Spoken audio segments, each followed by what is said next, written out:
जय हिंद। नए informative video में आपका स्वागत है। दोस्तों, हम आज इस वीडियो में बात करेंगे सेविंग अकाउंट के अंदर आप मैक्सिमम कैश डिपॉजिट या विड्रॉल कितना कर सकते हैं। तो हम पूरी डिटेल से जानेंगे इसमें कि आप कैश से रिलेटेड ट्रांजेक्शन को लेके बहुत बड़ा कन्फ्यूजन है लोगों को कि कोई प्रॉब्लम ना आ जाए आगे इन फ्यूचर। तो दोस्तों, अगर आप चैनल पे नए हैं तो लाइक और सब्सक्राइब जरूर करें, क्योंकि मैं अपने चैनल पे बैंकिंग, फाइनेंस और लेटेस्ट बैंकिंग जॉब से रिलेटेड मैं सारा अपडेट लेके आता हूँ। तो चलिए वीडियो को स्टार्ट करते हैं। तो दोस्तों, आज हम इस वीडियो में जानेंगे कि सेविंग अकाउंट जो कि बचत खाता होता है, उसमें आप कितना कैश डिपॉजिट या कितना कैश विड्रॉल कर सकते हैं। क्योंकि आज के डेट में पता है कि इंडिया में डिजिटल इंडिया का इनिशिएटिव चल रहा है, तो इसके अंदर बहुत सारा कैश में पाबंदी है। अगर आप देखें आज के डेट में, तो मैक्सिमम कैश डिपॉजिट या विड्रॉल की बात करूं तो इसमें आप 10 लाख रुपए तक का कैश डिपॉजिट या विड्रॉल कर सकते हैं, दोनों मिला करके। अगर आप इससे 1 रुपया भी ज़्यादा एक्सीड होते हैं तो आपको नोटिस आ सकता है। तो ये नोटिस किस बेसिस पे आता है, क्या आता है, वो भी हम डिस्कस कर लेंगे। तो सबसे पहले आप जान लीजिए कि कैश डिपॉजिट अगर आप करते हैं तो सिंगल डिपॉजिट की हम जहाँ तक बात करें तो वो 2 लाख रुपए तक का होता है। कि 2 लाख रुपए से अगर ज़्यादा आपका एक्सीड कर रहा है सिंगल ट्रांजेक्शन, तो फिर वो आपके क्वेश्चन मार्क में आ जाता है। उसके अलावा पूरे साल में अगर 10 लाख का विड्रॉल है और डिपॉजिट है दोनों मिला के, तो फिर ये भी क्वेश्चन मार्क के अंदर आता है।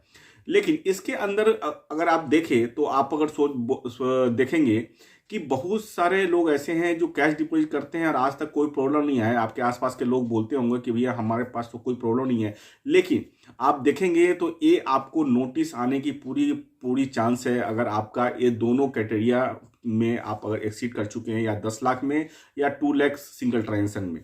तो क्योंकि इसके अंदर एक चीज और है, अगर जिसको नोटिस नहीं आ रहा है तो उसके लिए एक प्रॉब्लम, एक चीज है, तो उनकी जो ट्रांजैक्शन है उसके इक्विवेलेंट में वो आईटीआर के अंदर में डिक्लेयर कर रहे होंगे या आईटीआर फाइल कर रहे होंगे, जिससे पता चल रहा होगा कि उनकी जो इनकम है, सोर्स ऑफ इनकम कहाँ से आ रहा है। अगर आप सोर्स ऑफ इनकम प्रूफ कर रहे हैं, आईटीआर फाइल कर रहे हैं, तो फिर कोई दिक्कत नहीं है। लेकिन आप अकाउंट में कैश ट्रांजेक्शन कर रहे हैं और आप आईटीआर फाइल नहीं कर रहे हैं, तो इन फ्यूचर आपको नोटिस आ सकता है। और आप ये बोलेंगे कि अब तक नोटिस क्यों नहीं आया। नोटिस इसलिए नहीं आया क्योंकि इनकम टैक्स में अगर देखें तो उन डिपार्टमेंट के अंदर में एम्प्लॉय की बहुत कमी है, और बहुत सारे लोग हैं जो इसके अंदर डेटा पे काम करते हैं। लेकिन जो अभी डेटा पे जो लेटेस्ट काम चल रहा है वो 3-4 साल पुराना डेटा पे काम चल रहा है। तो अभी अगर 2023 के डेटा पे आने के लिए टाइम लगेगा, तो हो सकता है कि इस साल के ट्रांजेक्शन की जो नोटिस है आपको 2-4 साल बाद भी आ सकता है, कभी भी आ सकता है। क्योंकि जब स्क्रूटनी होगी तब पकड़ा जाएगा, उस समय आपको नोटिस आ सकता है।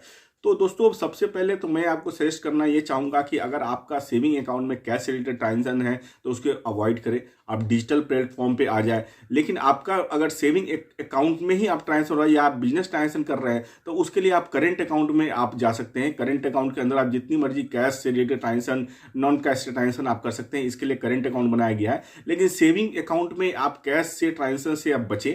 इसमें 2 कैटेगरिया मैंने बताया है, 10 लाख से ज़्यादा आपको डिपॉजिट विड्रॉल नहीं होना चाहिए, और सिंगल ट्रांजेक्शन 2 लाख से ऊपर का नहीं होना चाहिए। तो दोस्तों, ये सारा कुछ सेविंग अकाउंट में कैश डिपॉजिट विड्रॉल से रिलेटेड है। तो वीडियो में बनाने के लिए थैंक यू वेरी मच। अपने दोस्तों में जरूर शेयर करें। Thank you.